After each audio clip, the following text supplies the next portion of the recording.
Andre, I need to know something before we start. Where are the magnets? Steve, they're inside of the Switch 2 Joy-Con 2 controller device. Is that correct? Joy-Con 2? I need a better answer than that.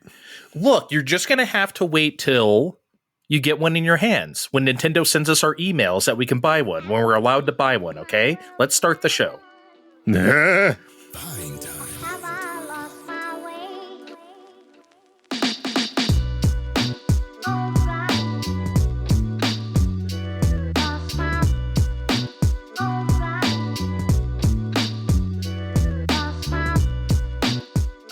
Hello, party people. It's your boy Dre. Hello, Nintendo people, I should say, Steve. What a great Nintendo day this is, I need to say. What a day, Kevin. I have actually graduated to being Kevin too today. Okay. All right, I wasn't prepared for this. I really wanted to be Super Kevin, but I'm Kevin too. There was some bullshit article I saw on Blue Sky where they said they were thinking about calling it Super Switch. I was like, bull, I don't believe this for a fucking second. Sorry. Vin sent me that while you were sleeping today, and I said, make sure you send that to Andre. I hope he wakes up in a cold sweat over this. No way, Steve. No way. Steve wrote that article. I wish I did, but it was in there. It was in the included Ask the Dev thing they posted after the fact. Okay, so it actually is a thing. It briefly crossed someone's mind for about a second, but they blew it up into an article. Well, okay. Okay, fine, I'll believe you this time that you don't work for Nintendo of America and you're just doing a podcast on the side. You're not no insider information. You don't think I wouldn't be super nervous about getting my own system if I worked for Nintendo? I don't know. I'm sure Kit and Krista had to go stand at Best Buy or something. I bet they had to do You don't think they didn't get priority consideration? I mean, I'm sure they had to buy it, but you don't think they were guaranteed the ability to purchase one? I don't think so. Back in the Switch 1 times? Bill Trinan gets to have a Switch 2. Well, Switch 2. I'm talking about Switch 1 times. Oh, well, yeah, he gets to have a Switch, of course. Reggie, right? You got to be up there. I thought after we taste tested the cartridges, maybe we would get on Nintendo's sweetheart list, but well, apparently, I think. Well, since that's against what the manual says, I think we're off of Nintendo's good graces for the foreseeable future. I thought they were going to be like, "God damn, this is journalism. We need to hook these guys up." Well, we were this close to being on the good list, but they're like, that goes against our terms of service agreement. So, sorry, fine time. Well, you know what we need to do now? We need to see if the Switch 2 black cartridges taste different from the red ones. I bet you the red ones are spicy. I think they're sweet. I think they taste like strawberry or something. They incentivize children to Yes. Let's do this. Let's get down to business. We are men of the people. We are here for the people. We give the people what they want. It is Switch 2 Direct time.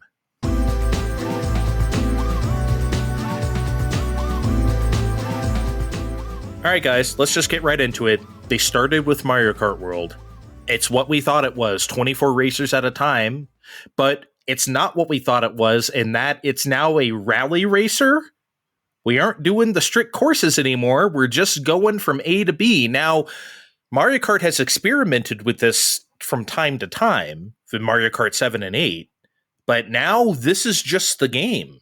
Guys, I guess let's just start. You guys start wherever you want. Kevin, Mario Kart World, what you think? You know what?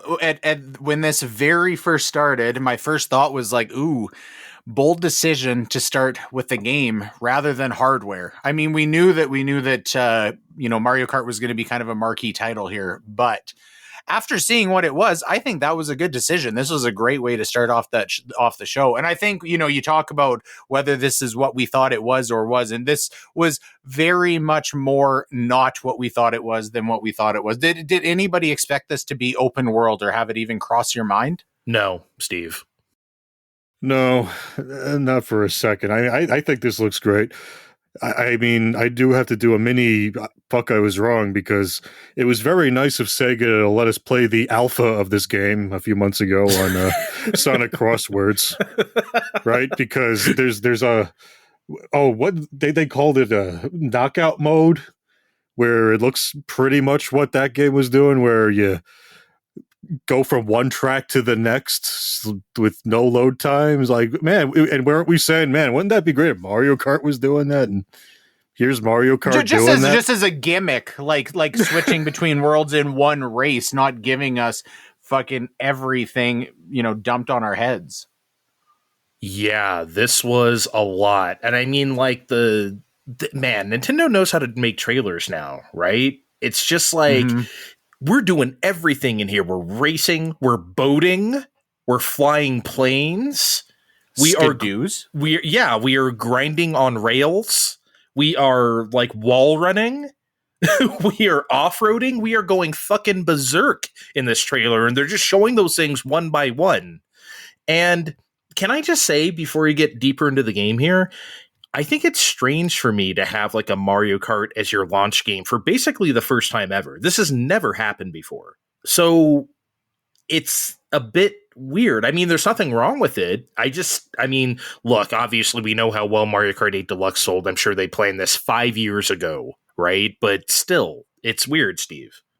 8 Deluxe is the best-selling game on Switch. They have to come out the gate with Kart World. As crazy as everything here is, I'm glad they went with this and not every track is here that we thought they might have gone with. I mean, and we're not doing crossovers. I know you were complaining about that for a while. I don't like to see Lake and the Inklings when driving around in carts, even though it doesn't affect me directly. Yes, it does affect me directly. They are not Mario characters, and they do not deserve to be here.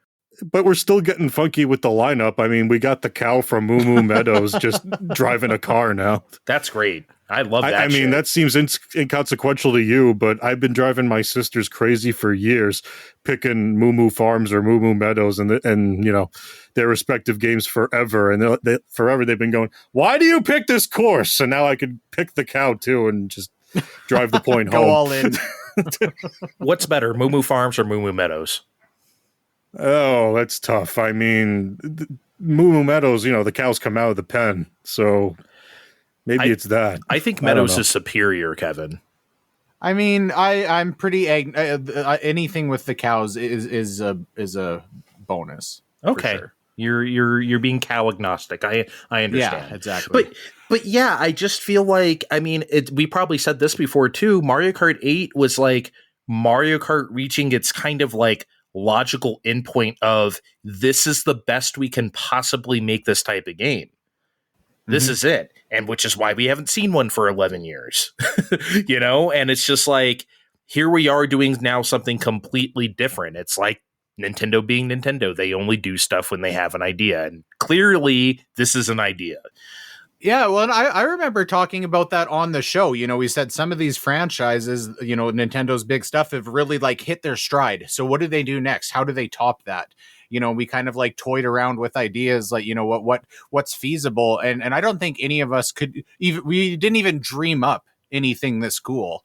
No. I didn't, we knew this was coming. It was very, very likely going to be a launch title. I was convinced that Metroid Prime 4 was going to be, day one alongside it, but I would have said at least something. There's, Mario Kart cannot be the standalone marquee, title that they want to ship this with until I seen what it is. And I retract that. I think that this can absolutely be like, this is the breath of the wild of the Switch 2.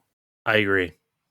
Well, I don't know about that, but I think as we go along, we're going to see a lot of other things that were very surprising to see and it's going to launch on the same day as Switch 2. And between that and this, it's like, okay, I guess it's okay that Metroid Prime 4 isn't here yet. I guess. They weren't, when they had that weird direct last week and they showed it there, then they just said 2025. We weren't going to see that date kind here of put either. the nail in it then. Yeah. But I didn't want it to be, okay? Just.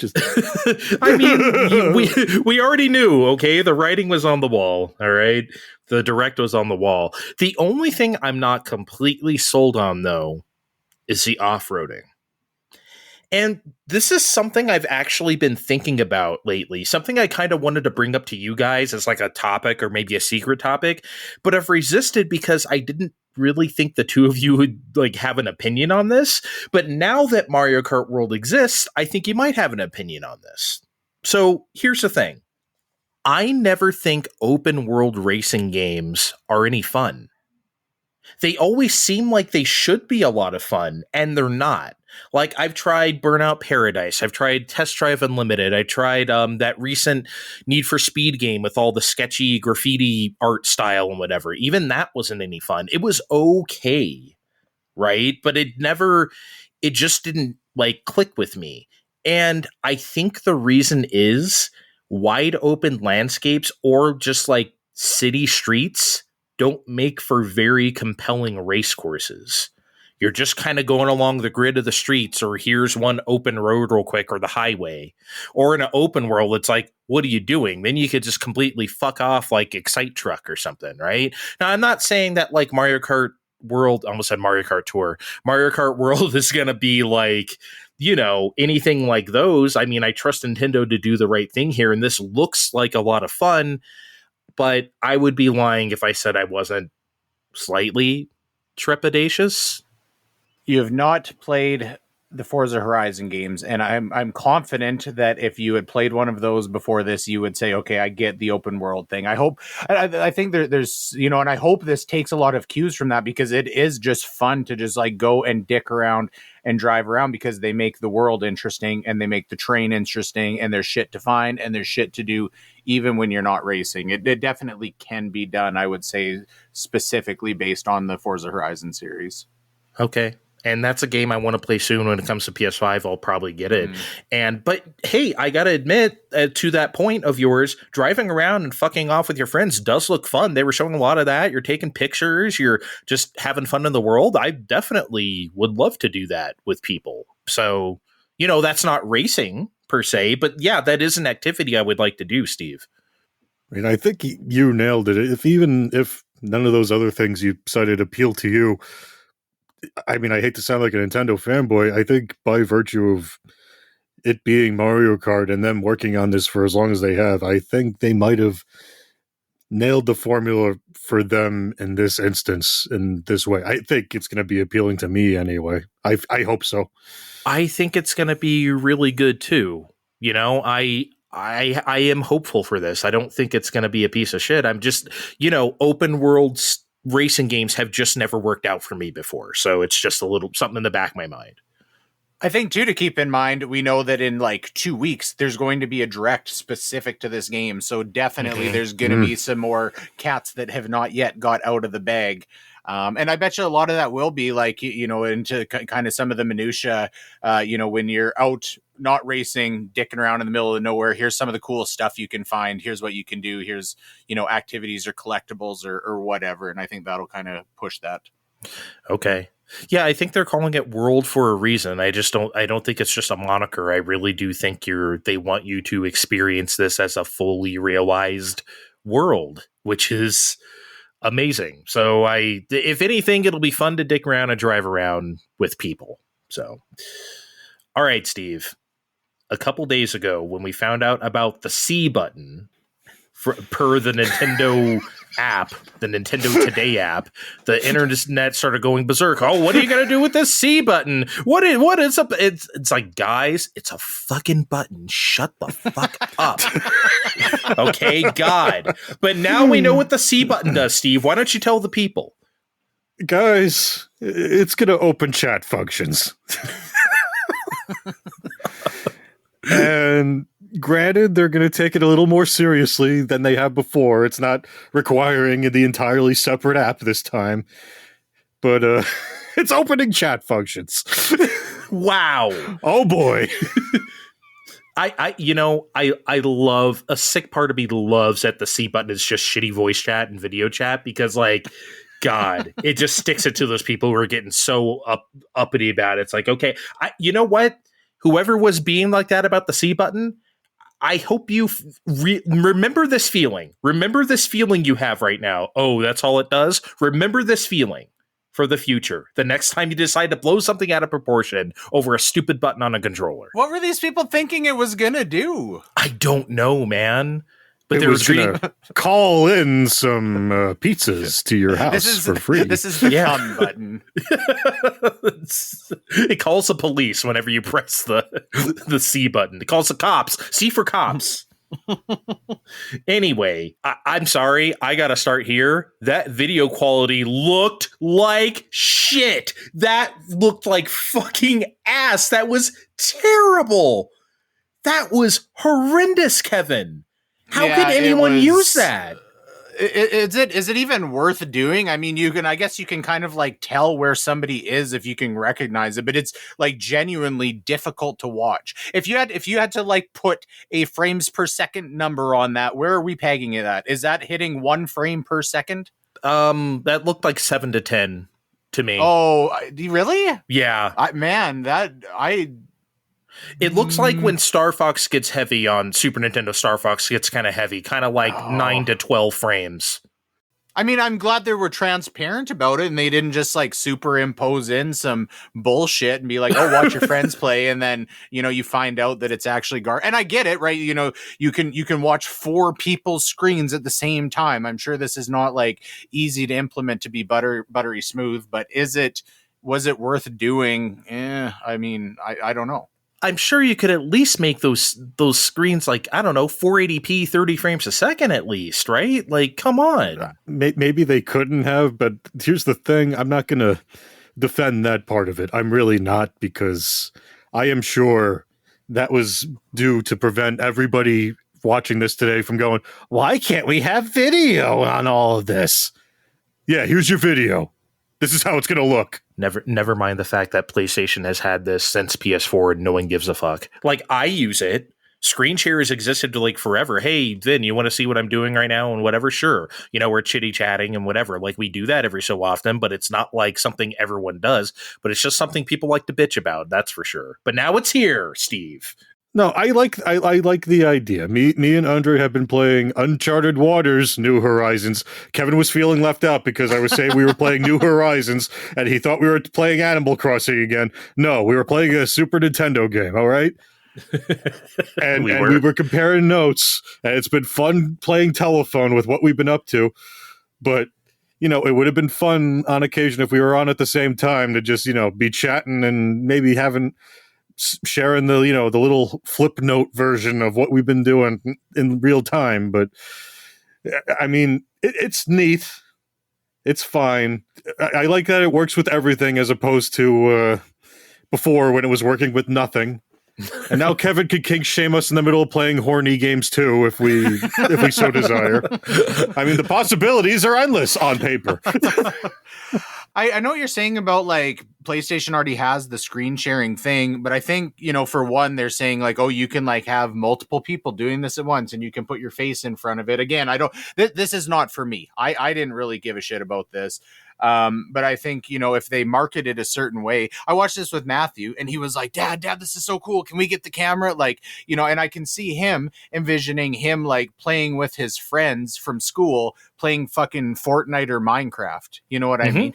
I think even, the way this was marketed, I don't know what you guys thought. I thought the actors in this segment were like incredibly fucking cringy, but I also might just be like old and out of touch. No, they always are cringy in Nintendo stuff. I mean, these were extra. Kevin, come on. We've been doing this since nondescript action figure. Come on, it's tradition at this point. Is playing Mario and he's like, oh, I'm in the clouds. I'm falling. Oh, okay, I'm fine. Like he's revolutionary idea that like Mario's like fucking above the main screen. Didn't know this could happen. Like, oh my god! Holy fuck! No, it was cringy. It was cringy. God, remember? Well, I mean, they didn't really say much, but remember from the original Switch teaser, the rooftop party or whatever everyone liked.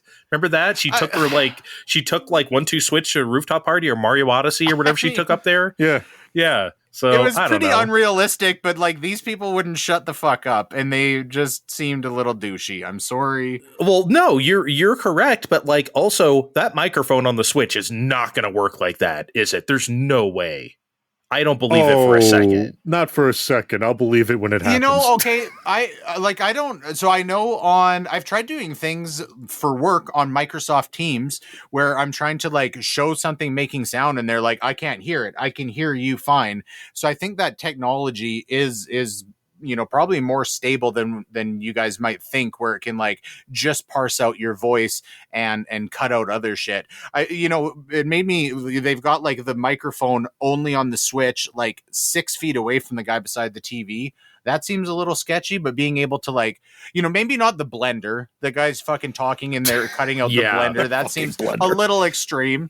But I mean, I don't know if it does actually work as advertised, though. That is cool. I just don't believe it. I'll believe it when I hear it. Like, what if the kids won't shut up because they're fucking speaking English too? Yeah, right. So like, I don't know. Yeah, that might be weird.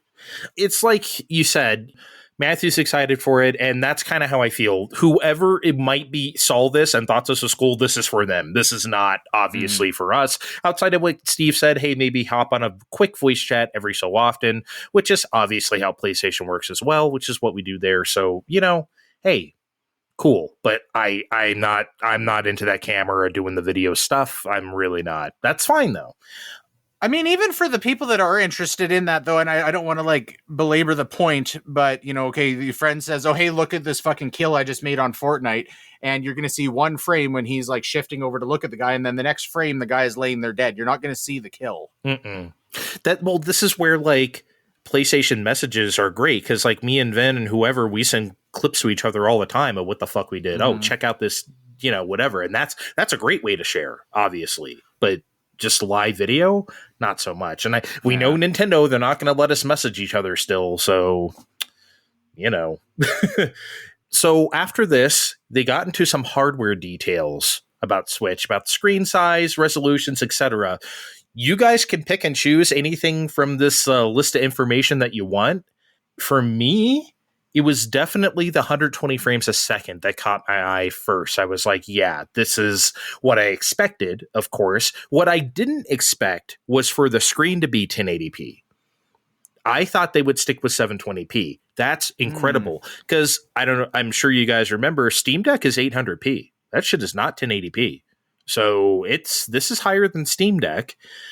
Yeah, we don't know any hard specs or anything, but like, so it's hard to get kind of the power, like how powerful this thing is going to be ultimately. But they said all the right things for me. Nothing stuck out in that part of the presentation, Kevin, where I was like, ooh, that doesn't look good. That's funny. I was the opposite. I would have guessed that it would have been 1080 in handheld mode. I was not expecting 120 FPS. I think everybody was expecting 4K.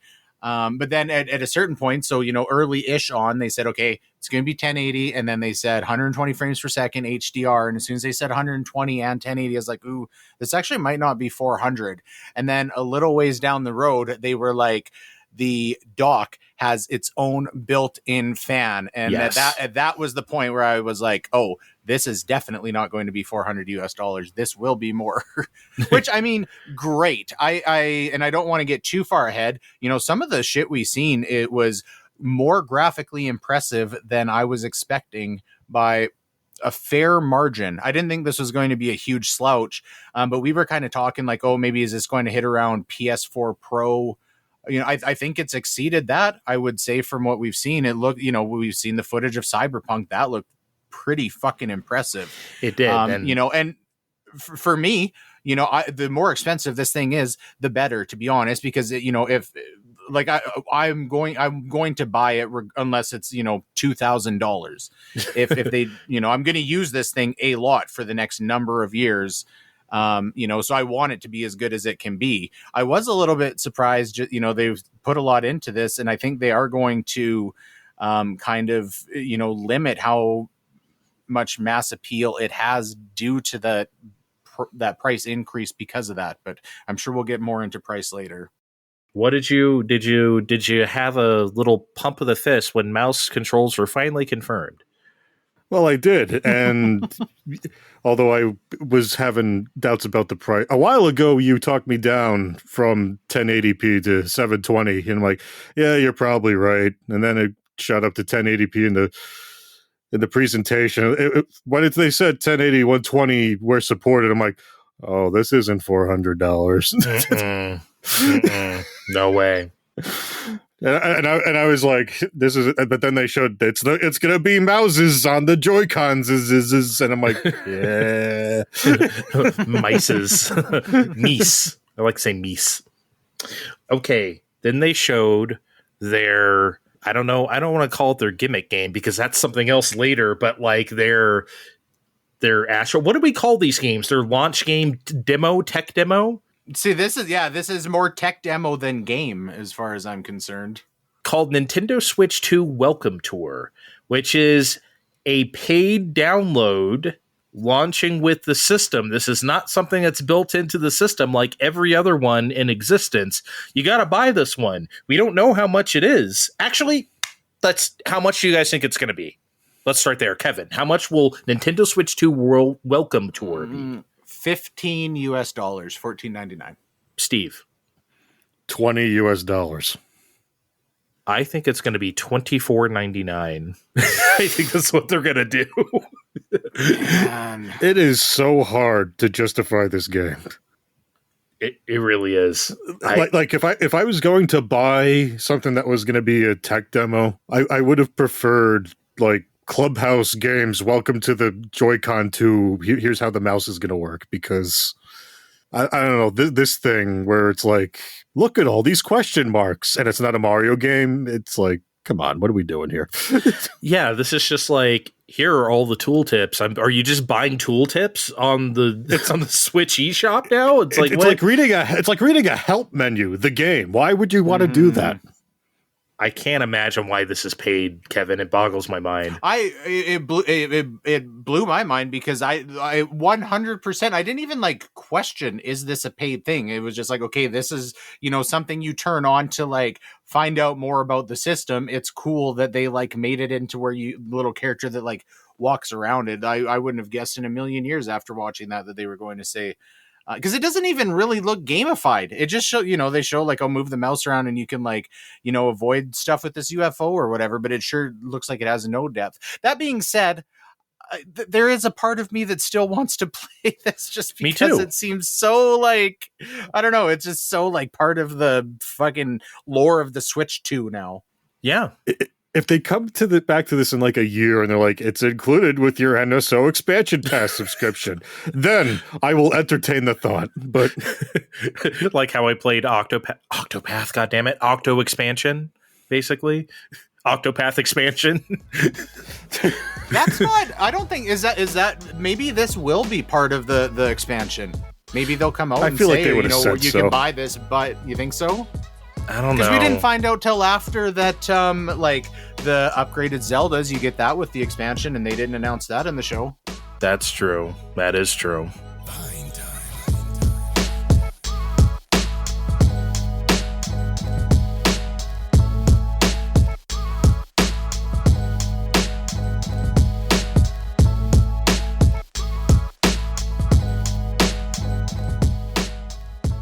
Only micro SD express cards are going to be accepted in Switch 2, which is great. This is a very interesting detail to me because they didn't say what kind of storage medium Switch 2 has, NVMe or otherwise. Then the fact that they detailed that you need the good micro SD card kind of gives me hope that it might be NVMe. Something that I've said for like 2 years, guys, is like crucial. They gotta have that. They have to. Mm-hmm. So I hope it is.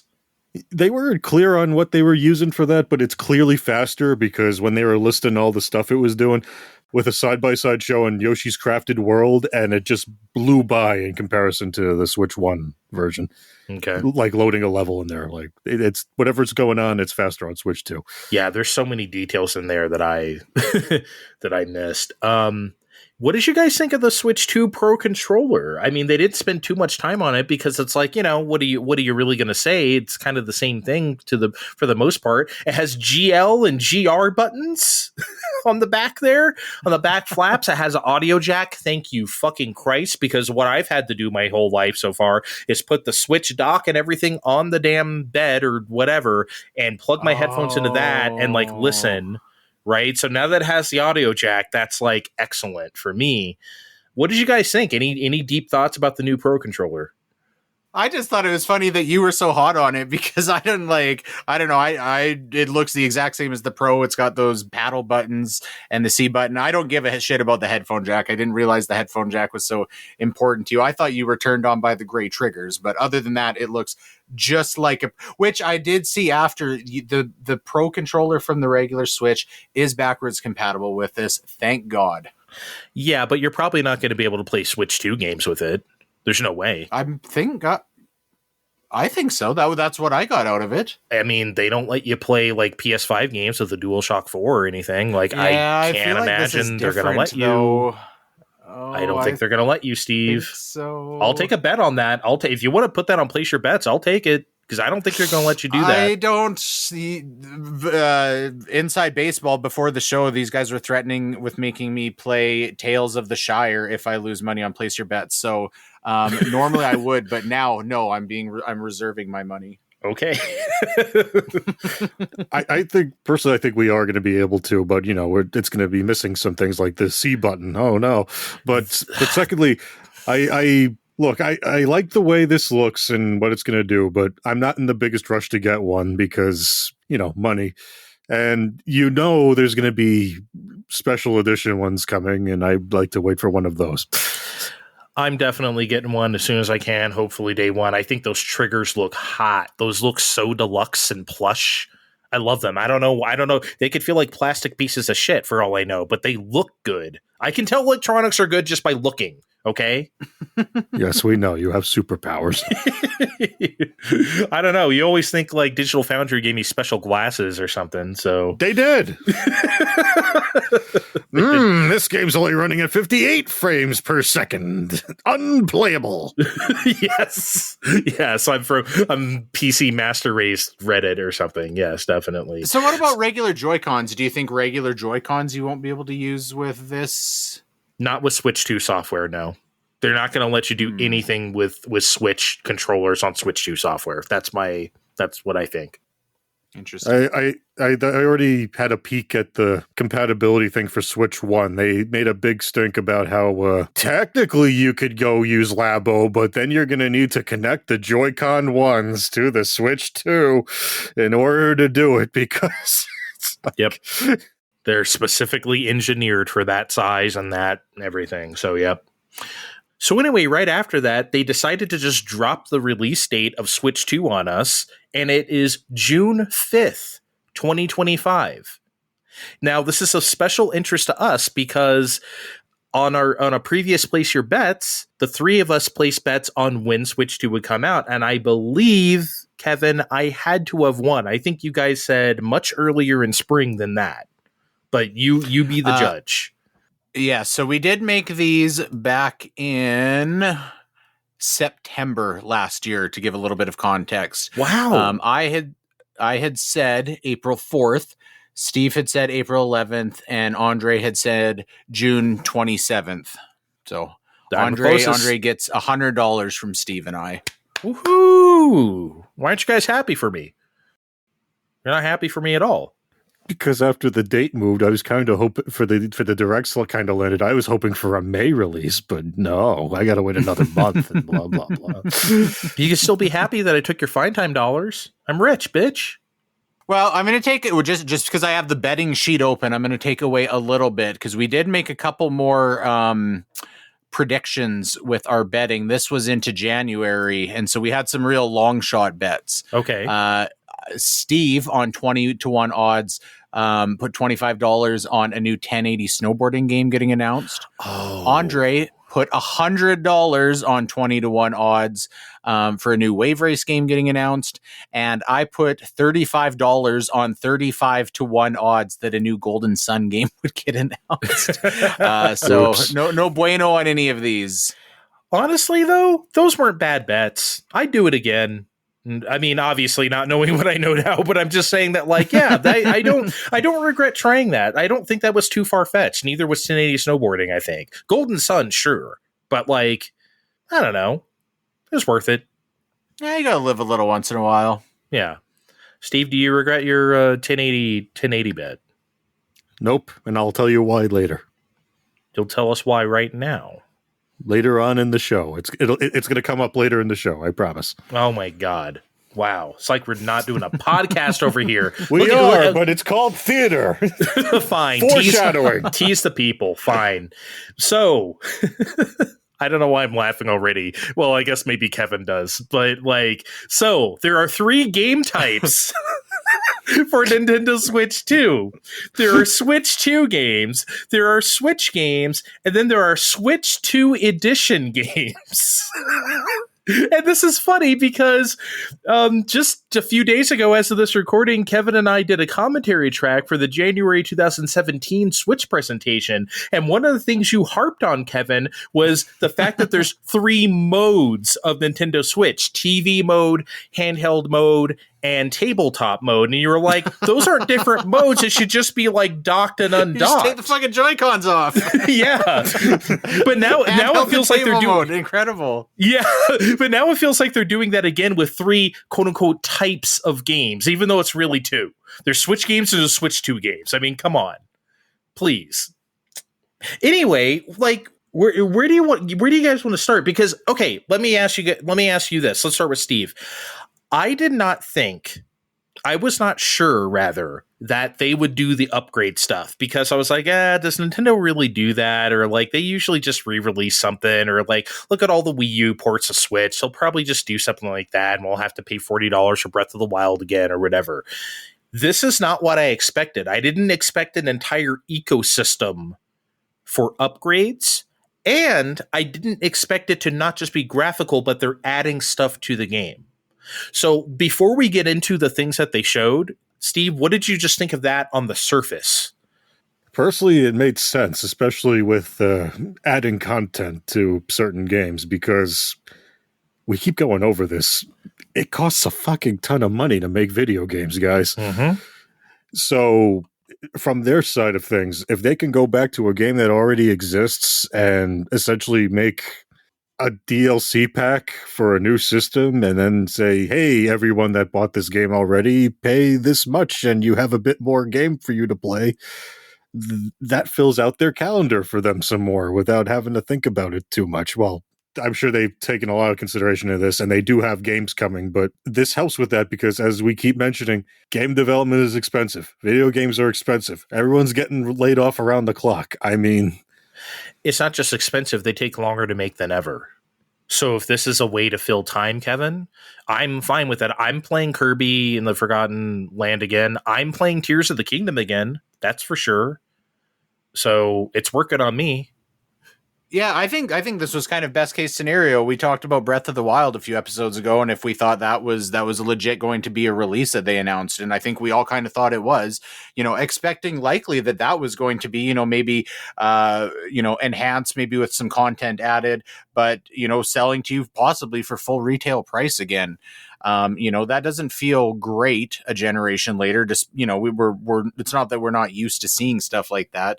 At the same time, it was almost a little bit like, when they started pushing stuff on PlayStation 5 that was games from PS4, and they're like, well, you can give us like $10 and, you maybe get like up-res textures and, more stable frame rate.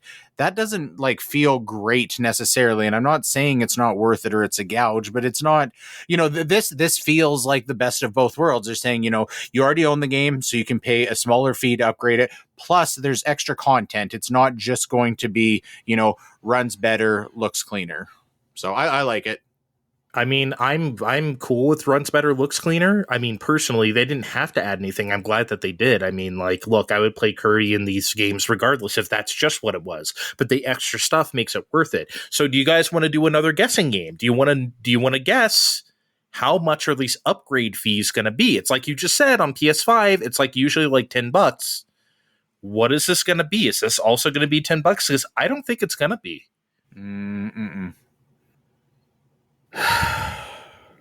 I'm gonna throw my hat in with $24.99 on this one. $24.99 US dollars. Damn, Steve. I want to be a bit more optimistic and say 20 with what we're already occasionally seeing with included with Nintendo Switch Online expansion pack. Man, you guys kind of convinced me, or rather Kevin convinced me with the $24.99. I was gonna say like $15 or something, but I think you're right. I think this is going to be, because I'll put it this way.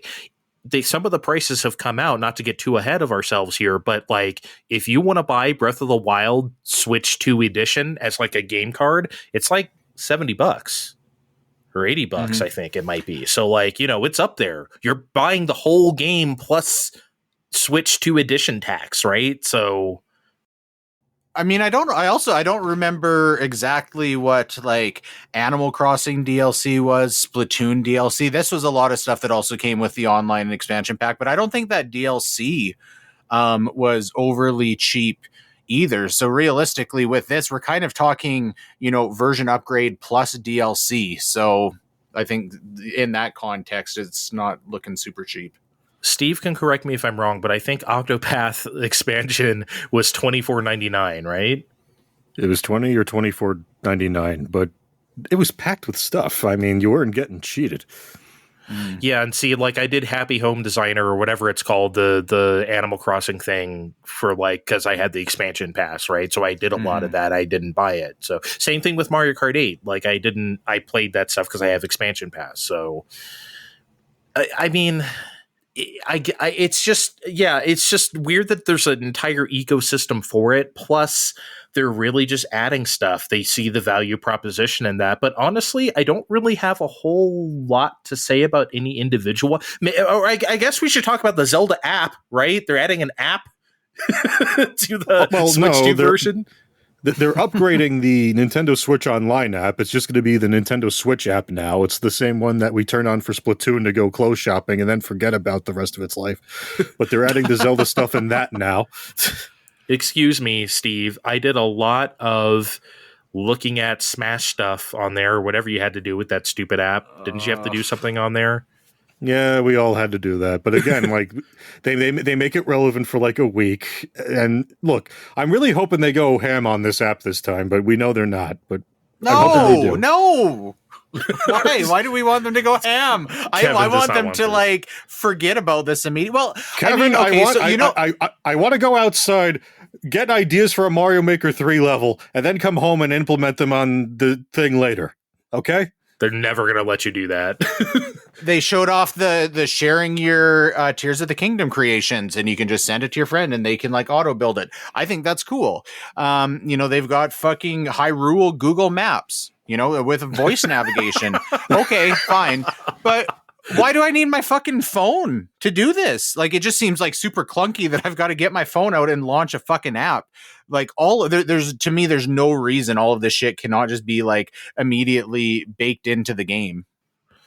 I don't think I'd want the Google Maps though, Hyrule Google Maps on my screen though. I think it's better that it's like I can do that on my iPad or something.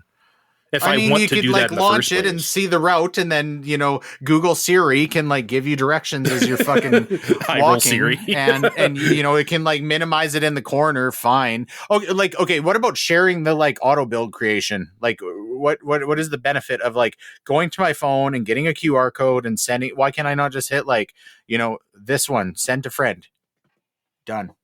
I understand, but because that would mean the Switch 2 has to have some sort of central messaging system, which I do not believe it will have and Nintendo will ever have. So I just don't see it happening. Rest in peace, Not Miiverse. necessarily. That could all be like completely in game. It just, same as like Animal Crossing, right? There's no, you can fucking send mail and send gifts or whatever. It could theoretically be the same kind of thing. Maybe this is even more frustrating because I like gimmicks. I like hooking up my Game Boy Advance to the GameCube. That kind of shit is fun to me. But once it's like pull out the phone and open an app, it just, I don't know, kind of kills it. So if you had a Nintendo iPhone, hypothetically, this would be okay. Yes, Nintendo iPhone. No, I don't want that either. Oh, you would get a Nintendo iPhone in half a second. Yeah, you guys got any? I mean, like we said, there's Kirby in the Forgotten Land has a new scenario. Metroid Prime 4, for me, was I never thought I would see the day where I would watch a Nintendo Direct and they would talk about performance options. And they didn't even Nintendo it. They could have been like, you can play in Metroid mode or Phase-On mode or something like that. They didn't even do that. They just told us the numbers because, like, usually they do that and then Digital Foundry has to tell us what's going on. No, like they told us the numbers, Steve. That's crazy. I can play this game at 1080p, 120 frames a second. Fuck yes, please, and thank you, wham bam, thank you, ma'am. You know what this is, Andre? This is a Nintendo that's not fucking around with Switch 2. You know why? Because last show, or maybe 2 shows ago, we were talking about Pokemon Presents, and I'm like, what would be great if Pokemon Legends ZA had a separate Switch 2 SKU, and knowing full well that it's never been done before when we were this close in between generations, and I was not holding my breath for such a thing, and I was just going to have to put up with it this Christmas. And here the fuck it is. Pokemon Legends ZA is getting a Pokemon Switch 2 variant, and it looks great. Did you just call the Nintendo Switch 2 a Pokemon Switch 2? Did you just do that on these airwaves? I'm tired, Andre. I've been up all day with this show sheet. I got very little sleep after the Direct. I'm baked too. Trust me. Are Pokemon fans even going to know what to do with themselves now that their game doesn't run like total ass? Like, what are y'all going to do? No, you know what they're going to do? They're going to still say it runs like total ass because they're Pokemon fans. But fuck them. I mean, seeing Pokemon ZA run at 60 felt like footage of like some illegal emulator or something. I couldn't believe what I was seeing. That was kind of crazy. I got a question for you, Andre, specifically. I want to go back to Metroid for a second and the performance mode. Okay. I always play on performance mode if I'm playing something, but I don't have 120 frames per second TV. I don't have 120 frames per second monitors. Okay. All of my gaming is 60 frames per second. My tablet does like 144, but I'm not playing games on there. Mm-hmm. So I've never like truly done 120 FPS, but I want to play this on the TV. I'd rather do higher frame rate than higher fidelity. But do you think that the 120 frames per second is going to be enough to make me not to want to play this primarily in portable mode just to get the 120? I don't think so, or at least it would be for me. 120 is nice. It's really nice. And you may not necessarily always see it, but you'll feel it in the hands. The response time is insane. So like definitely try it. Definitely try it handheld and you will see whether you do mouse mode or however you want to play it. You will feel it. You will feel the response time. And when you go back to 60, you'll be like, ooh, almost like the same way as if you're forgetting about the visuals for a second. If you play something that's 60 and then we go outside into the shitty Splatoon lobby and it's 30 and your hands are like, you feel like you're in quicksand, you'll feel the same. You will feel the same. You'll get used to it. Yes, you will. The response time is so upped. So whether the visual of the 120 means that much to you, the hands will tell you otherwise. I promise you that. So, but yeah, I wouldn't say it's a deal breaker. I wouldn't say you should just primarily play it that way. 60 is totally fine for this. And in fact, I'll probably swap back and forth just to see it in 4K as well. So after all the upgrade stuff, they finally show us their one gimmick game, Drag and Drive, which is a game played on your tabletop, presumably using both Joy-Con 2 as mice.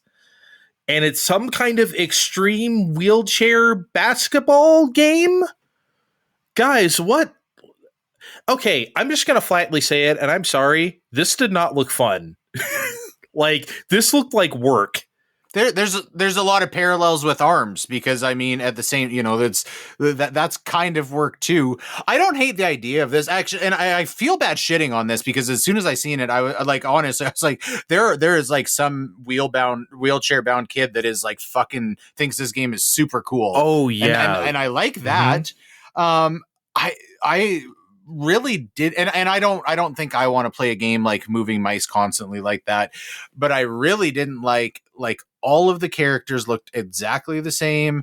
All of the arena footage they showed looked exactly the same. Like this kind of has like the same aesthetic as ARMS, but none of the character. And I think that made it kind of look cheap. Maybe they just like showed it off poorly and they should have like, picked better footage that's a little bit more dynamic, but no, I didn't think this was showed too well.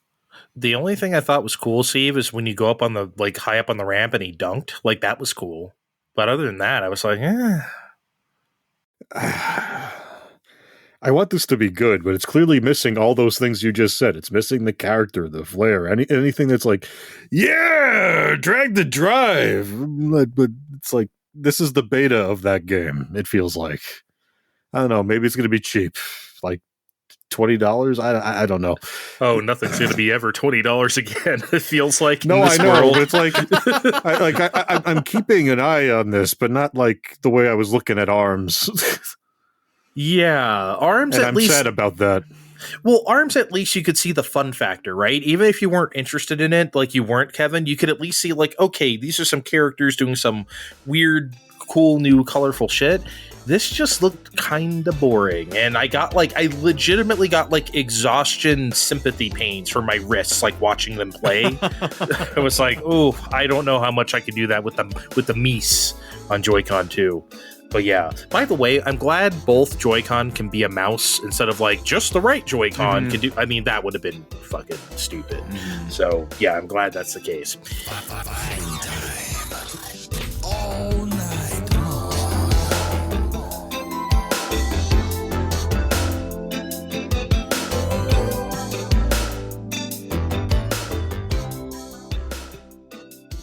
After that, there was a third-party Bonanza, just one after the other. They were coming at us. We don't have to talk about all of these. I'm sure you guys might have something to say about a number of them, but we can start wherever we want. I mean, they started with Elden Ring, which is... And Kevin, we talked about this, again, during our January 2017 Switch presentation thing. You were going on about Skyrim, and like, why is Skyrim here? I'm like, you have to show something to the people to prove, like, hey... You can play this too. Here's a thing that Elden Ring is perfect. It's like the perfect thing to put on Switch too. Yeah, Elden Ring makes sense here. I agree. Yeah. Anyway, Steve, start wherever you want. Yeah, and I'm going to start with Street Fighter 6 because I've been delaying buying this game and delaying buying this game and delaying buying this game some more. Now I'm getting justified because... There's a version including the first DLC packs and local wireless play that I'm probably never going to use and fucking Amiibo. And it's launching with the Switch too. I mean, that Audrey's not talking me down from this one. I don't care. You are such a Nintendo fan. I can't stand you sometimes. I can't stand this guy. I know. Kevin. No, guilty as charged. I thought Amiibo were getting phased out. I thought Nintendo kind of figured they blew their load on Amiibo and, they didn't, it wasn't really going. I would have thought maybe it's just not going to be a thing going into Switch 2, but apparently I was wrong. I think this is just what they've been doing not the whole time, but since Switch came out, it's going to be, we're going to put a few out every few months and then a few out every few months. Lull Steve into a false sense of security for about another 8 months. And then here's a few more Amiibo for Steve to buy. He's going third person, and that's what the Amiibo life cycle is now. And that's okay. He's speaking to his life's challenges. You know that. And he goes third person. Kevin, what caught your eye here? Although I think I know. No, this was not a surprise. I thought Tony Hawk 3 and 4 was going to be on here. I was still happy to see it. This is where I would like to play it. I think for the graphics of this game, that the Switch 2 is going to be just fine and dandy.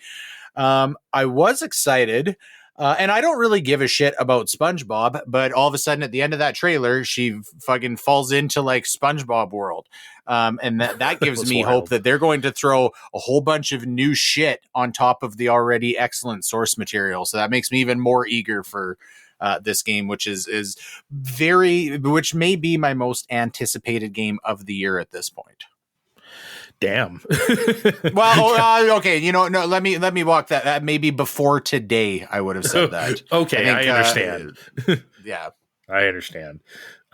Steve, are you going to play Bravely Default again?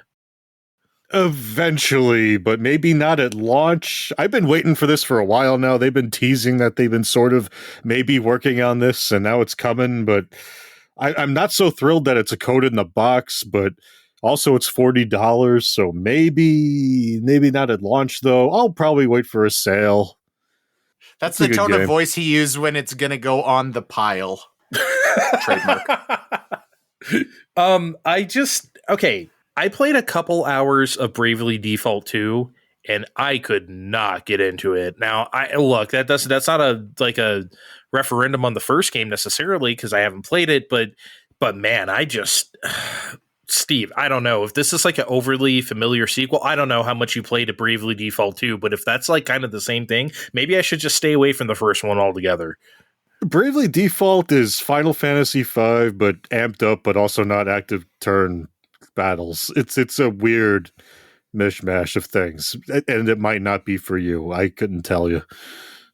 I played the demo for Bravely Default 2, and it was hard as shit. That was a very hard. shitty demo.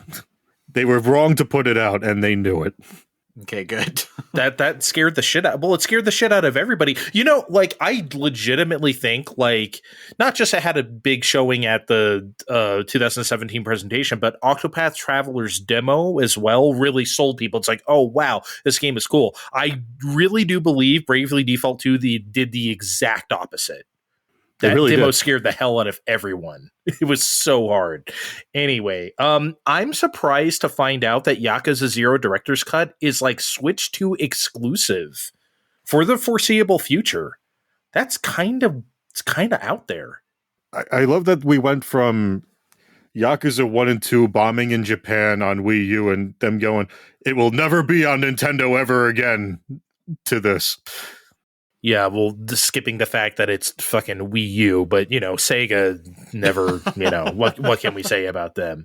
It is weird seeing Nintendo have games that they're saying this is an exclusive that we're not used to being like, oh, other consoles would like to have this or it would make sense on other consoles. That hasn't been a thing for a very long time. Yeah, and then Nintendo, their partnerships, I would say ever since Wii U, they've really they spent that entire generation. It's like, okay, how do we get people back? Because you remember what it was the first 6 months of Wii U. It's just here are all these leftover Xbox 360 and PS3 ports with a gamepad feature, and at a price that doesn't make any sense. And it was just what are you guys doing? And now it seems like they're way past that, which is great. I just think it's been so long since they've had a console that's feasible from a tech perspective to be, we can go back and look at Bayonetta 2 that was made for the hardware, right? But this is something that I'm sure this would make sense to be on PlayStation 5 Series X, current gen. They would want to have this. Yeah, 100%. Not really much else to say about the rest of these. Hogwarts Legacy with mouse controls, I don't even know what that would even do. Hades 2, cool. People will like that. Split Fiction, obviously a great get. So, really, really good stuff in this. Not a sizzle reel, but just, that third-party section. And then they kind of close out this section, Steve, with Hyrule Warriors Age of Imprisonment. We're doing Hyrule Warriors 3. Which is not something I really expect. I mean, it's not something I didn't think wasn't likely. It's just okay, we're doing it again. They're solid sellers, and why not do it again on a system that's probably going to do it a lot better? Oh yeah, it's going to be back when they flung Zelda back in time. She's going to play around with the Zonai, and you're going to fight around with them. It's going to be neat. Which to me was the most intriguing thing about the game by far was seeing those story scenes, which is why I did all the tiers first. I wanted to see the story. So, but yeah, I still lament the fact that they actually ran Fire Emblem Warriors at 60. You could choose it. You actually had a performance mode. And then they didn't even try for Age of Calamity or the Fire Emblem Warriors 2 or anything else. They were just like, whatever. So here's hoping performance mode makes a return for Switch 2, or else, quite frankly, I'm sorry, but I'm skipping this also. Like, I'm not playing these games at 30 ever again. And especially not in this post-Dynasty Warriors Origins world. No, thank you. We're not doing that. So, Age of Imprisonment, run good, or shape up or ship out. Okay, Zelda? Jesus. I think 60 is a safe sassy bet. frames per second voice on. Yeah, that's a frames per second. FPS dad telling you what to do.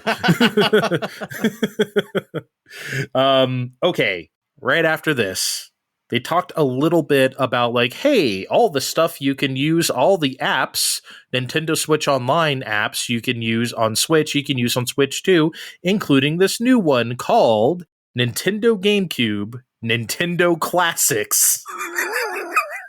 Steve, what in the world are they doing? No more name of the entire system, Nintendo Switch Online? Now it's just Nintendo GameCube, Nintendo Classics. Well, they quietly said all of them are going to be Nintendo name of the system, Nintendo Classics. They're going to retroactively be renamed those things now. So it's the end of an era. We've been riding on that pony for years.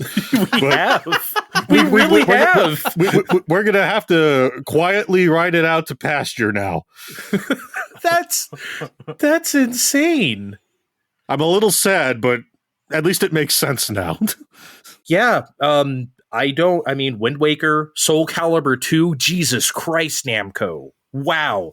F-Zero GX, expected, future games, Sunshine, Fire Emblem Path of Radiance, Pokemon Colosseum, Pokemon XD, Super Mario Strikers, etc.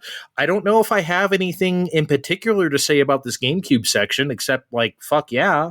It's a shocker for me. I didn't really think they would do this, mainly because I thought they would make the money move. Like, you know how like PS2 classics were on PS4 for like $10 a pop or something? I thought they would do that, but no, we're just doing the app, which is great. Not only are they doing the app, they're doing the app right away. It's coming out the gate on launch day with these 3 games. Oh, you gotta. I can't wait. And they're selling a controller too. I mean, I know Andre will poo-poo the GameCube controller extra to buy, but I like the GameCube controller, and he'll say we don't need it anymore, but I like it, especially if this has Rumble on it, like the N64 one does, that you can buy online. First of all, stop telling the people falsehoods, okay? What I said was we don't need it anymore for Smash. It's dumb as fuck. People think this is like Smash Brothers existed before Melee, right, everybody? You know that. Like, holy fuck. You don't need it to play Smash Brothers. That's what I said. To be fair to Andre, I'm pretty sure in that tweet that Steve is referencing, didn't you even specifically say unless we get the GameCube app? I did. I said if we have the... I did. Okay, see? My mistake. But you know what's not a mistake? Any of these games coming up, there's not a dud in the bunch. I mean, is Andre going to get pissed off with Fire Emblem because his favorite, the Black Knight's in this one? Will Kevin try a Chibi Robo? I've tried Chibi Robo. Will Pokemon Colosseum and XD have home support? Can I fling those guys to home? I mean, it'd be nice. And to a call back from earlier, you know what wasn't on the coming soon list? Wave Race Blue Storm and 1080 Avalanche. Does that mean they got new ones in the pipeline that we don't know about yet? Don't let me think about that kind of stuff. I already got myself Okay, I'll tell you how I punked myself out, okay? And I wasn't even going to admit it to anybody. I put on my clown makeup because I was so convinced for Super Mario Maker 3 with the mouse. I thought that was happening. It's coming. They can't show off every game at once today. Well, can they show it off during the Mario Kart World Direct in 2 weeks? You know there's going to be another Direct before the end of the year where they're going to show off upcoming games for Switch 2. I'm not waiting till the end of the year. They better announce that shit in the treehouse tomorrow, okay? Like, they better... this better happen. And you know what else wasn't? You know what else wasn't there, guys? Smash Brothers Melee. So get the fuck over it. It's they're waiting for the right moment. You know that. Any other? You want to go through the rest of the third party stuff here? I mean, I mean, Civilization 7's coming with the mouse. I mean, I called it, but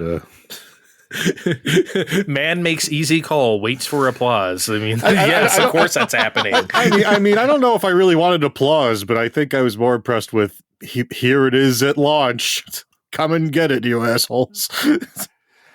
See, there's probably no better time to talk about this. I agreed, when Steve brought that up, that makes sense. That's probably going to be a thing. And I was expecting that mouse support to be for that kind of thing. I was thinking the mouse support was going to be more, similar to the IR sensor. We'll use it once in a while when we think it makes sense. It's, a little bit of a gimmick. I was not expecting, them being like, this is a feasible way to play Metroid Prime 4 and Hogwarts Legacy. Which makes me a little bit more intrigued about it. I feel like if they're saying, hey, you can play Metroid Prime 4 with this, it's got to work fairly well.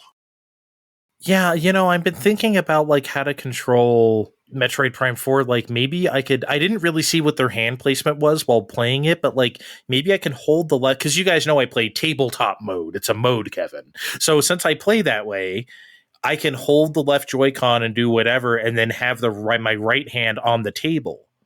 And that's my mouse look, and then I'm holding the other one.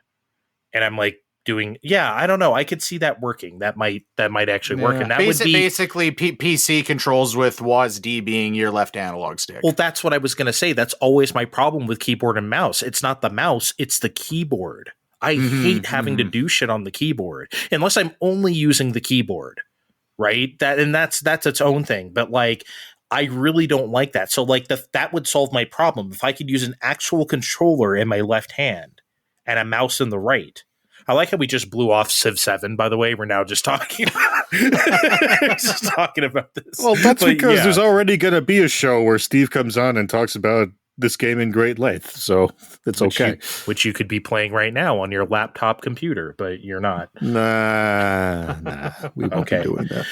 Wow. I don't even know why you have it. Kevin, could you smell Randy Pitchford through the screen this time? My God. He looks more and more disgusting every public appearance he makes. Yeah, I bet you his hair looked like it smelled like fucking ass today. He looked gross.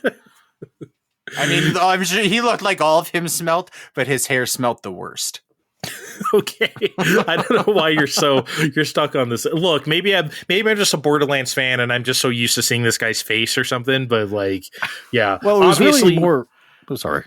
I was just gonna say, obviously, like I'm not playing Borderlands 4 on Switch. It's a PS5 game for sure. But yeah, it was more jarring because it came right off the heels of Deltarune chapters 1 through 4 being announced. Like, yeah, this looks great. We finally got more around that, and then it went right into him like Borderlands 4. Like, oh, that was an editing choice. Gross. Deltarune was a fun one because I watched this with Matthew, and I've never played Deltarune. I knew he had played the first 2 chapters and liked them, but this got the biggest reaction from him out of anything on the whole Direct. He was jumping, like pumping his fist in his air, going, yes, finally. So there's got to be something to Deltarune. Well, I know you two know this, but I will tell the people. Andre Plays Undertale. It's a show title that has been on our sheet for a while. I'm going to do that. I'm going to do a solo show. I will play Undertale for the first time, something I have resisted for my entire life, its entire existence, and I will do it.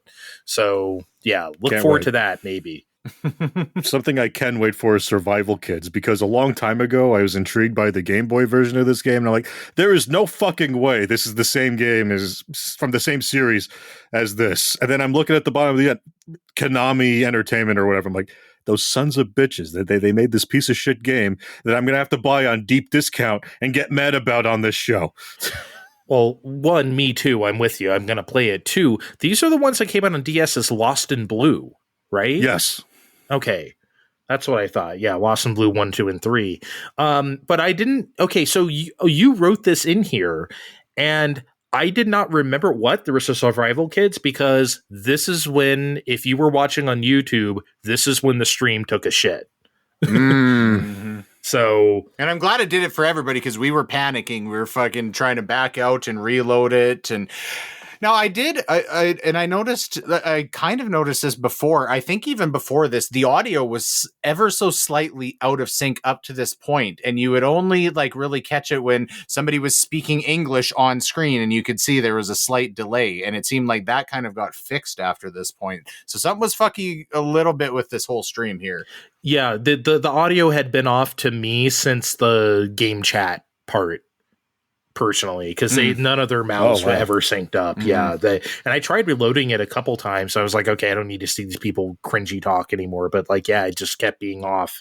So yeah, it's, not a huge deal. But yeah, it was definitely weird. I think it's because the YouTube version was in 4K. Twitch only goes up to 1080p. So maybe like the 4K stream like fuck something up. I have no idea. I just like, they're so reliable with the directs. If there was one to fuck up, it was not this one. No, but hey, it's, what can you say? It's all good. At least it happened during survival. Fuck Survival Kids, okay? We don't. Lost in Blue?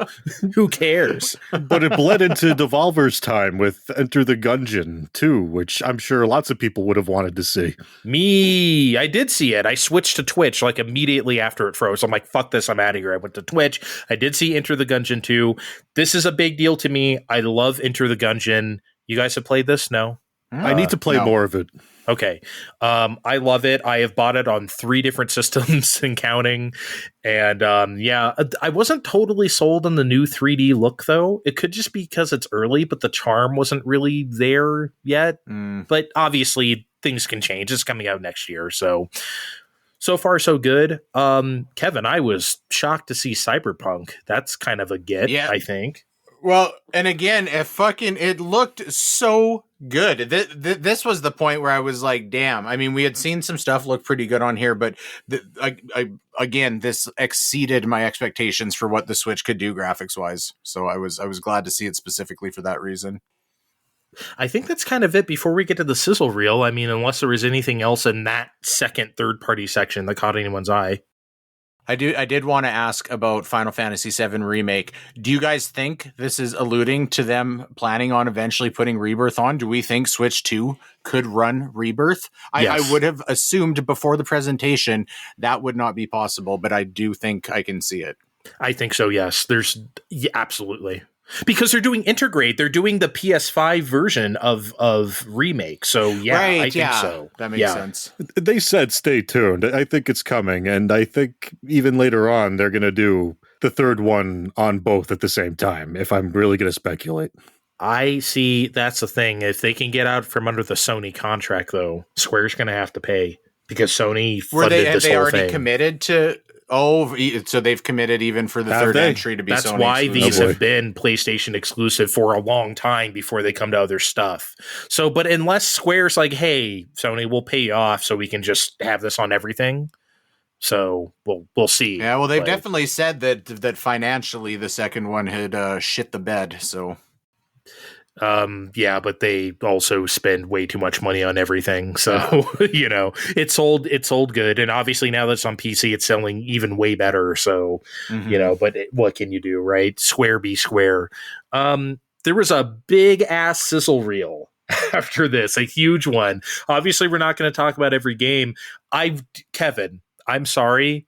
I laughed out loud when they showed like 3 seconds of Silk Song. Literally like 3 seconds. You are a bitch-made motherfucker who gets to just be in this sizzle reel, and that's it.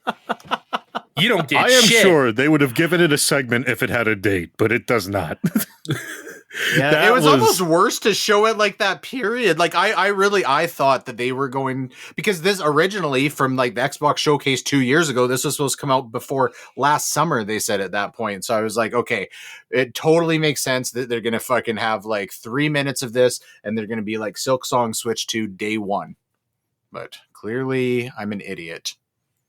There's a lot of games on this list, and a lot of them were actually shown off in last week's Direct, so I really can't get into it. But Andre, I feel like you have something to say about a certain arcade archive. Excuse me, Steve. Arcade Archives 2. Ridge Racer 2. The sequel to Arcade Archives. Oh, yes, of course. We're going to just make a sequel to an entire line of games. I don't know what the 2... I think the 2 signifies, like, they're doing 3D games now, but they've had a couple already. But, like, I don't know. Ridge Racer is a incredible place to start, obviously. Because, like, look, the PlayStation 1 version is iconic and it's good. It ain't the arcade version, though. You know, come on. This is the real deal at home for the first time ever. That is very exciting to someone like me. I'm just looking through the Sizzle Reel stuff. Wild Hearts S kind of shocked me, Steve. Remember that? The EA fake-ass Monster Hunter a couple years ago? Yeah, that was weird. Does the S stand for Switch? I don't know what that's about, but... Oh, Fast Fusion. Did you guys catch Fast Fusion? The Fast RMX sequel? Did you see that shit? That was crazy. Other than that, though, no, nothing really to say here. I mean, they did pretty much quietly confirm Professor Layton and New World of Steam getting a Switch 2 reversion with this, so hooray for me. I think this may or may not be getting its own show in the future with someone else. We'll see. Hoorah. I've been Rune Factory curious for quite a while, so maybe I've seen Rune Factory was in there. Maybe maybe this is the time. I've also been curious about Rune Factory. Maybe we could explore our curiosities together about Rune Factory. You know, hey, maybe we can. Okay, after this, probably, I mean, whether we like it or not, probably the biggest thing in this Direct that was not a Nintendo game, which was the Duskbloods, a new From Software game, exclusive to Switch 2 next year. Wow. This kind of blows me away. Look, us as a show, Fine Time does not do Souls games, right? So I'll never sit here and pretend I'm going to play this, or none of us will, really. What I will say, though, that I think it is clinically insane that this is Switch 2 exclusive. That is absolutely crazy. And if Nintendo had any hand in financing this, just like Sony did Bloodborne, this is exclusive forever. Bloodborne has never come to anything else, and it never will. So, like, this is a big, big get. You know, we can't really be excited about it ourselves. I'm speaking for everybody, I guess, here. But, yeah, this is crazy. I gotta ask, and I know this is an extremely huge reach, but as Andre likes to point out, From Software does not only do Souls games. Is there any chance that this is not what? Because we didn't see any combat really on here. I mean, I think that's highly unlikely, but the art direction is fucking superb on this. Like, it looks really, really cool. I would love this to be something that I would want to play. Here's something I do know. I feel like this might be that kind of game that we don't like. However, I believe it is multiplayer. So maybe if we were to play this together, I don't know how many players it might be, that might make the game feel substantially different. PvP, PvE, PvP. Yeah. It's cool. I'm glad this exists. That's for sure. Yeah. It looks like fucking Bloodborne 2 is what it looks like. I tried periodically, and I gave Elden Ring a real good college try a while ago, and I still want to hear about your adventures of that through that game sometime. I still want you to talk about it. I would love to. Quite anticlimactic. Okay. Okay, guys. So, Steve, and you've probably watched more of this channel than us. Masahiro Sakurai had a channel where he talked about game development and stuff, and I tuned in every so often. And he ended the channel recently, and in that last video, he said he's been working on a new game for like a year and a half, whatever. Steve, I never thought that new game would be Kirby Air Riders. Never in a million years did I think not only would Sakurai return to the scene of the crime in Kirby, but like this? I know he loved making this game, but bro, like I didn't think for a million years they would give him back the keys to Kirby outside of Smash Brothers. Like I saw Kirby, I saw them driving the cars, and I'm like, well, there's no fucking way Sakurai's making this game. And then they said director Nozohiro Sakurai, like, holy shit. Yeah, just incredible stuff. Kevin, were you just like, okay, sure? I've fucked with Kirby's Air Ride a little bit. I didn't really get it. It's is this that big of a deal? I guess is my question. I don't think so. Personally, Kirby's Air, I mean, I feel the same way. It's not that good of a racing game. It's just not. Like, there was a lot of weird mechanics that were somehow like too complicated and also too easy at the same time. It was weird. And it was just like, there's a reason why when anybody talks about Kirby's Air Ride, and Steve, you know this is true, everyone just talks about that city mode. And that's it. Yeah. That's the fun part. It's not the racing. It's fine. It's okay. It's cool and it's colorful and it's Kirby, but like, I'm sorry. No. I mean, I am not going to sit here and say it was the best racing game on GameCube. It wasn't even the best racing game that came out that year on GameCube. And that's why I feel bad for this release, because it's coming out this year and it's coming out when Mario Kart World is coming out with a good chunk of the Switch 2s as part of as a bundle pack, and I'm like, oh no, this is 2003 all over again. And this has a chance of improving where Air Ride went wrong, because it was not I loved Air Ride, but I'm like, oh, this has problems. I wish I could love it. It seems so cool, but it's just not that fun to play. And I hope, obviously, I'm very interested in Kirby Air Riders. I think this is going to be drastically different. But surely you guys, like, when that trailer first started, that was Sakurai as hell. Even from that first, like, poink. Yeah. Like, I was like, okay. But I didn't think it was Smash, though. I really didn't think it was Smash. Yeah. I'm sure everyone thought it was, but I certainly didn't think it was Air Ride. So, yeah, that had his direction all over it from, like, the first sound effect.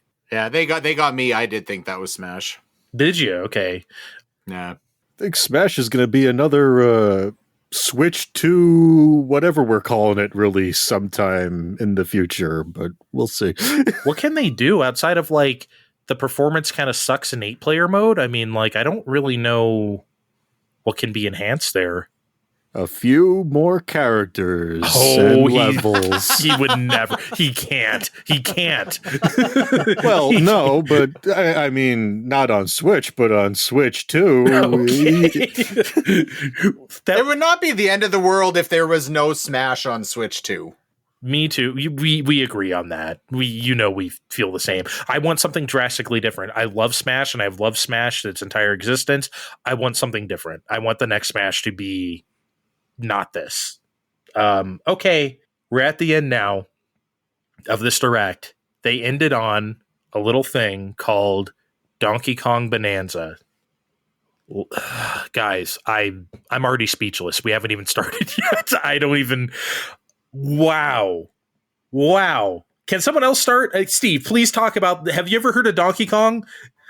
Yeah, because I was watching this whole thing and I was half waiting for you to come. I was like, okay, Andre, I dare you to come on here and tell me how bad this is, because no way. Donkey Kong's firmly in his new old look here, and we're doing 3D platforming, and we're separating himself firmly from being a Mario 3D platformer by wrecking the shit out of environments and rearranging things and whatever the fuck else. I'm presuming this is the 3D Donkey Kong title everyone was saying that the Mario Odyssey people were working on. 100%. And between acrobatics and those dynamically destructible environments that just flow into each other and all that, I'm presuming that they were either working on this for Switch 2 the whole time, or the attempt on Switch 1 just caused a fire somewhere in Japan. Either way, I can't wait for this fucking thing. It looks and sounds incredible. And it's coming out in like 6 weeks after the shit launches, Kevin. That's incredible. It's like mid-July.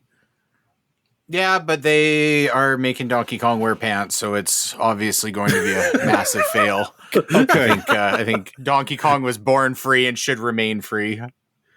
Kevin, I have a theory on why he has pants. It's dumb. Because the Switch 2 can't handle Donkey Kong's 16-inch dick flopping around. No. I have a real theory on why Donkey Kong has pants.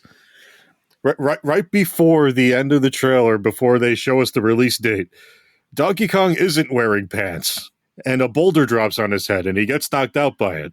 I think the pants give him power. I think he's able to do all this stuff because of I think these are magic pants. Oh. The Switch 2, the pants are the cappy of Bonanza. Yes. So it's like pantsies. So I think this is incredible lore building for Donkey Kong here. He's going to have these magic pants that let him do all this stuff that we just saw. Okay. So is it like Arthur? He gets hit. He's in his underwear. He gets hit again. Then he's dead. No, I think maybe not that drastic. No, but he's going to have the pants on the whole time. But it's a little bit like Samson and the hair. The pants are definitely the source of everything we're doing here. You guys know I love classic Mario Brothers shit. Not Super Mario Brothers, Mario Brothers. Them brothers are plumbers. They're working the pipes.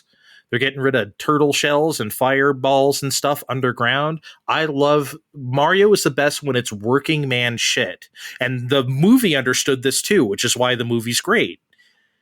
Donkey Kong is obviously, part of this whole thing. Steel girders, the whole bit. Donkey Kong just being in the ingot mine and just like, here, I'm just like digging around and here is all this stuff and I'm going to appear and I'm wearing was he wearing a hard hat? Did I imagine the hard hat? He had one on briefly. I love it, man. It's great.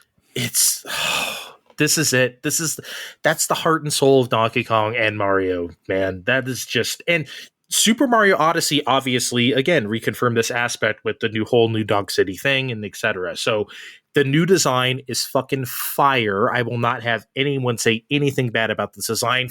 Finally, we are away from the country bullshit. Finally. Jesus, I've wanted this for so long. We finally have it. I'm overjoyed here. The rumors were true. We've been hearing about this Donkey Kong game forever. The rumors are true. This is also a good time for me to say Donkey Kong Jungle Beat better come to Nintendo GameCube, Nintendo Classics, because that is one of the best Nintendo games of all time, and nobody seems to give a shit. That game is incredible. You know Koizumi made that game, guys? Mm-hmm. Yoshiaki Koizumi, he directed that shit.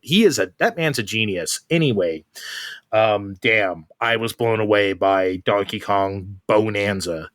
There's definitely still some Donkey Kong Country influences in the art direction here, though, right? You seen the emu? I saw that, and I saw the side-scrolling part too. It's not completely gone. They're not going to totally forget. As much as Miyamoto would like to, but they can't. But and that's okay, because did you see all the facial expressions he was making? That's all clearly, look, here's all the weird stuff he did in the 80s, but jacked up for 2025 animation standards. It's incredible. It's incredible, man. Yeah, it looks like the cabinet art come to life. It really does. Just I'm gonna have big feels about this game, and when I can't believe it's so early. We don't have to wait till Black Friday or something. Man, we're getting games. It's happening. Nintendo Switch 2 has games. That's a slogan. Do we want to grade the Direct to compare to our expectations? I'm gonna give this like a A-. This actually surpassed my expectations. You guys know, remember I had that whole spiel last big deal where I was just kind of nervous. I was saying, I don't know. What if it comes out and it sucks? You guys had to talk me down. I'm glad you did, because this was great. Maybe I'm easily excitable. I have a hard time not giving this an A+. I thought it was fucking awesome. I thought it was exceptional. Again, I've been itching for this for a while now. I wish they sold a powder for that. Anyway, a low solid A for me. It's driving time with Fine Time.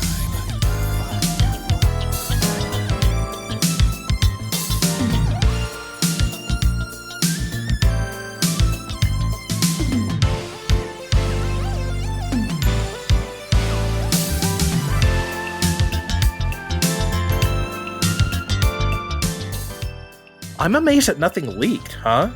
I mean, like, usually we know about something. Oh, they're putting Elden Ring on Switch. Oh, here's here's Walmart Canada telling everybody again or something. Like, usually that something like that happens, but nothing came there out. were a few guesses, but nothing concrete. Yeah.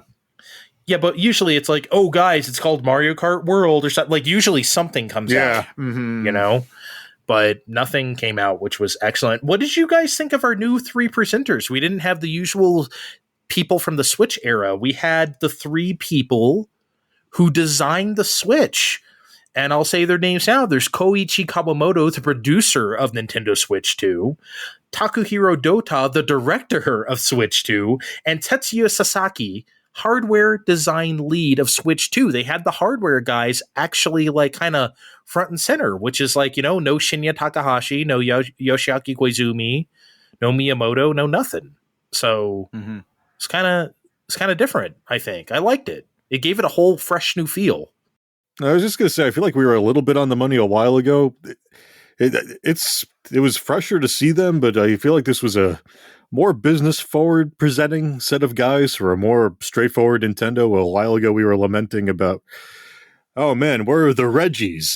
These are clearly not the Reggies of the future. I'm like, that's okay, but they're not the showy types. I don't think we'll be seeing too much of them in the future. I'll probably be wrong on this, but I don't feel like we'll be seeing too much of them in the future. I don't know. I mean, like, if you said that about Shinya Takahashi in 2017, I might have agreed, but he's been all up in these directs all the time. Whenever he appears, we have to think bad news is going to happen about Metroid Prime 4, you know? So it's like, Kevin, yeah, did you think this was a nice presenter and presentation? Or? Yeah, I think especially for like a hardware showcase type thing, it kind of legitimized it a little bit. And yeah, it was less showy. We didn't have, you know, the Splatoon 2 pose that we got back in 2017 or anything like that. Cringy. Oh, that was fantastic. Oh, I hated it. I mean, yeah, I think it was a good choice for this. Yeah. I was just going to say, I'm sure they're all drawing straws to see who has to do the 4 pose next winter. Oh my God. Well, he did a 3 pose. I know he did that. He did it in some presentation. He did do a 3. A 4 seems to be a lot easier. I feel like you can kind of pull that off. Yeah, one arm out sideways and up, and then one arm straight up. Yeah, something like that. The 2 was just, I don't know, maybe 2 was just the master of cringe. Speaking of the 2017 presentation, we kind of went back and forth. I think everybody was, you know, on the same page that we kind of wished that this was another live presentation. We weren't sure how we felt about them just doing the hardware direct. How do you guys feel about that choice now after seeing it? You know, I mean, obviously I just gave it an A-. This is a great presentation. It was excellent. It's just that there is something to the live, like I guess you will just never convince me that a pre-recorded presentation can have the same effect as a live one, you know, because to me, it's just not possible. That doesn't mean that pre-recorded is worse than live. It just means that it's different. You know, did Switch 2, if you're going to ask me, did it deserve a live stage show like the first Switch? Yes. Is it bad that it didn't get one? Of course not. But I think just because Switch 2 is like an overly familiar product, we know what this is, we know what it's going to do outside of a few things that they showed us. A live show could have gone a long way in making it feel a bit more fresh. Maybe if you had like people just literally, I don't know, whoever on stage just literally playing the wheelchair game or something, wheelchair basketball game. Like, I feel like that kind of stuff may have gone over better live, but you know, no harm, no foul. Great presentation nonetheless, Steve. Honestly, overall, this felt like the move, mostly because we already know what a Switch is. It's not like 2017 where we needed to convince everybody, well, not we, they needed to convince everybody what a Switch was. And we really needed to drive that point home. We know what a Switch is. It's one of the highest selling consoles ever. So somewhere between that and other industry shifts that happened in the interim, you know, caused by a certain pandemic, just having a pre-recorded show that had a message of, hey, guys, get excited about this stepped up thing you already have and love is just fine for Switch 2 from where I'm sitting. Yeah, I guess so. Yeah, I'm almost on the fence about it a little bit. I think when it comes down to it, I would have rathered it have been live, just because it has that like it feels like very much a snapshot in time. It makes it feel like a very unique event.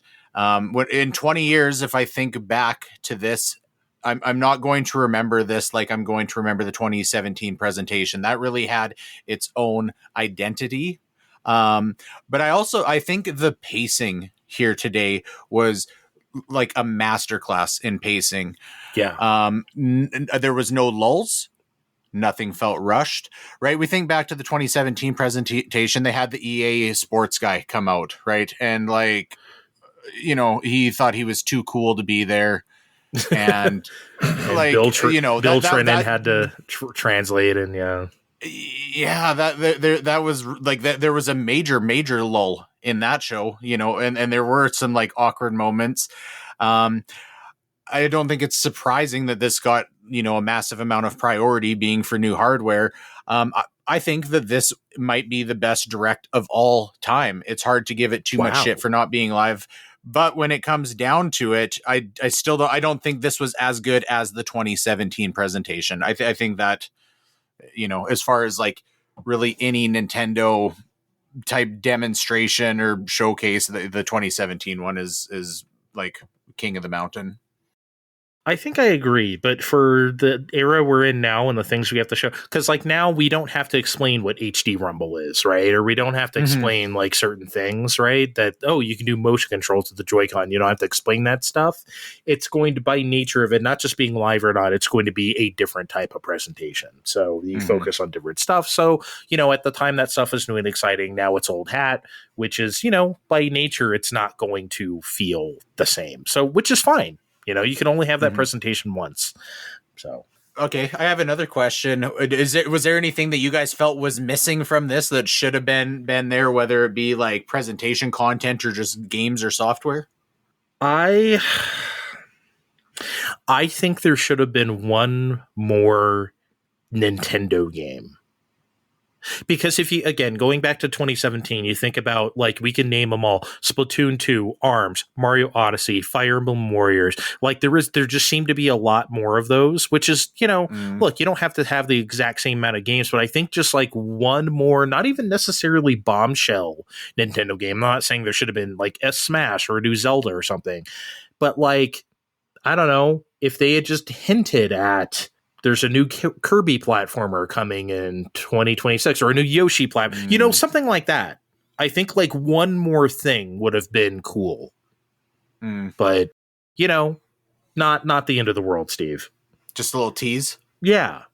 In a similar vein, I was kind of surprised that we had such a huge lineup coming out the gate and coming in months, that they were very confident enough in that to say, not that it was missing, that they were so confident in showing all that stuff that they didn't even feel the need to show other mainstays like a real 3D Mario or even a Splatoon 4 in this sort of presentation.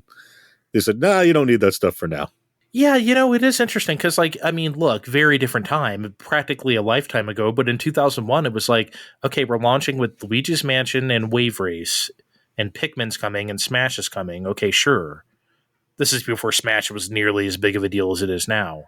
But then you get later into the year, and it's like, here's Animal Crossing, here's Eternal Darkness. It's like, can we have Mario, please? Back then, it was all about Mario. Especially since there hadn't been one since the bombshell of Mario 64, right? So back then, it was kind of different. Now, I don't even think that's on anyone's mind. I don't think everyone said, there's no Mario, so that sucked. Like, that would have definitely happened before. I think that would have even happened with Switch. Yeah, I think the, like, common consensus of the consumer has changed in a big way, right? I like, we talked about Microsoft for years and years. It's like, we got to have the Halo. We got to put Halo, Forza, Gears of War front and center all the time. Make sure, they're still here. And everybody got super fucking fatigued. I think it's kind of, I personally think it's kind of refreshing that they're like, we're showing off all of the new hardware. We're not even going to talk about a new 3D Mario. It's not. It's just not a thing right now, and that's good. I mean, that doesn't mean that there shouldn't be a 3D Mario on this console. It just they shouldn't be like, you should buy this because you know that a 3D Mario is coming. We can let it stand on its own legs without that, number one crowd pleaser. And as much as I love Mario Odyssey, I don't need 3D like, there's so much happening right now. It's fine. And you know how I feel about Nintendo. I don't want them to do it unless they have an idea. And if they don't have an idea right now, if one's not in development, that's cool. If we don't get one till 2030, whatever, when they have an idea, they'll make one. It was just, and I trust them to do that.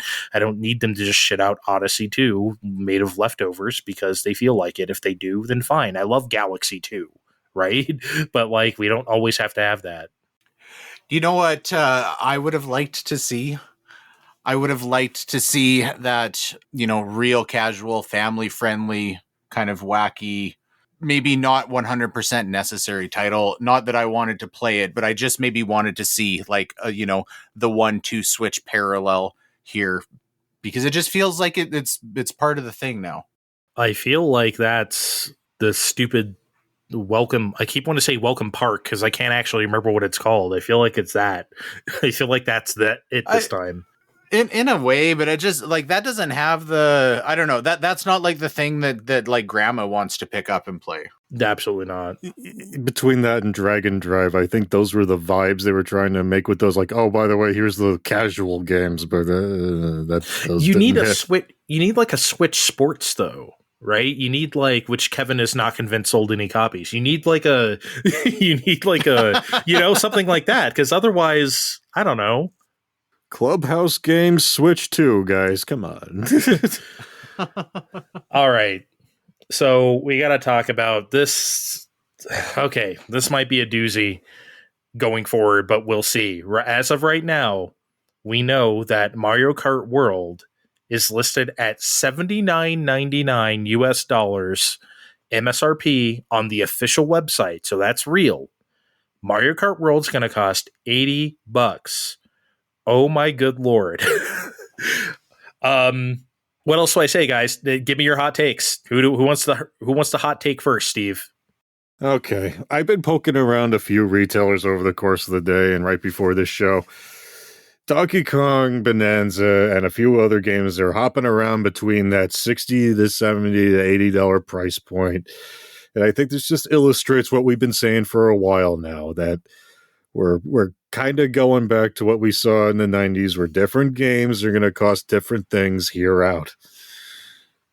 That said, it would be real swell if I can get that bundle with Mario Kart World in it, since it's going to be a $30 savings total. Yep. For $500 versus $450, and then buying Mario Kart. We're just saying, I'm not made of money. Would be nice, but so what's the problem? So Mario Kart World is $80. It's the same thing now as like Tears of the Kingdom being $70. Yeah. Because everyone's like, oh, I don't want to. Guess what? Y'all went out there and bought it because it sold 14 zillion copies. So shut up. I saw people on Blue Sky. I'm not buying no Mario Kart for $80. Bitch, you paid $80 for Chrono Trigger. Like, shut up. Okay, and that was 1995 money. You're going to tell me you're not going to play Mario Kart because it's $80? Go to hell. Yeah, you are. Don't lie to me. That's true, but I also think that for some titles, if this winds up being another permanent-ish $10 price increase, which I'm not convinced that it necessarily will be. We don't want to get into depression mode, but world economics are a fucking shit show right now. I don't know if they even know where this is going to land, right? I don't know if Nintendo knows. All day up until recording time, I kept looking. Is there any news on Canadian MSRP for games? Nothing. They have not said we've got MSRP for the Mario Kart bundle and the standalone console, but nothing for games. They haven't said Canadian Mario Kart is going to cost X dollars. If it is a permanent price increase, of course I'm going to be there day one for Mario Kart. Some things that I might have bought, I might be a little bit like, I'm just going to be a little bit more choosy with things the more it like gradually goes up. And I get the point, right? Yeah. If we look back into the mid 90s, what games were costing on cartridge, and we account for inflation, there's a huge discrepancy there. But that being said, just with how much a dollar is worth today, I'm still going to be making that consideration. Even if, we talked about like Mario versus Donkey Kong, which I really wound up liking last year. I was questioning, is this worth 40 American? So now all of a sudden, if that's 50 American, something equivalent that comes out next year, I'm probably going to be that much more hesitant to just like make the impulse buy on it. Yeah, I don't know if I'm spending $70 on Hyrule Warriors 3. I don't know. Right? That's something I'm going to have to, first it matters on the frame rate, but outside of that, I have no idea, Steve. I mean, I'm going to have to be a bit more choosy too. I'm already looking at some of these things, and obviously not all of them are getting physical releases, and they're already varying in price. And we'll just have to wait on certain sales and certain things, and maybe I wait for a deep discount on Civ 6 on Switch and buy the upgrade pass. We'll see. Yeah, I don't know, man. We'll see. Yeah, I just hope it's Nintendo adopting dynamic pricing. Like I said, in Japan, this has been a thing for forever. Some games cost 4,800 yen. Some games cost 9,800 yen. Right? Like it's just how it is there, and it always has been. So it just really depends on what they think that game is worth. Almost like indie game pricing, So we'll see. It does make me wonder too. We talked a while ago about the fact, and I think we all agreed, the Steam Deck is really not a competitor to the Switch just by virtue of it being a handheld. Mm-hmm. But I do wonder if more people might start drifting to an ecosystem like that because of, when you want to go on Steam and find sales, there's always something to play for like dirt fucking cheap, 90% off. If you're just like, there's so much volume of games that you can find something that you are going to be at least semi interested in for very cheap, pretty much at any time.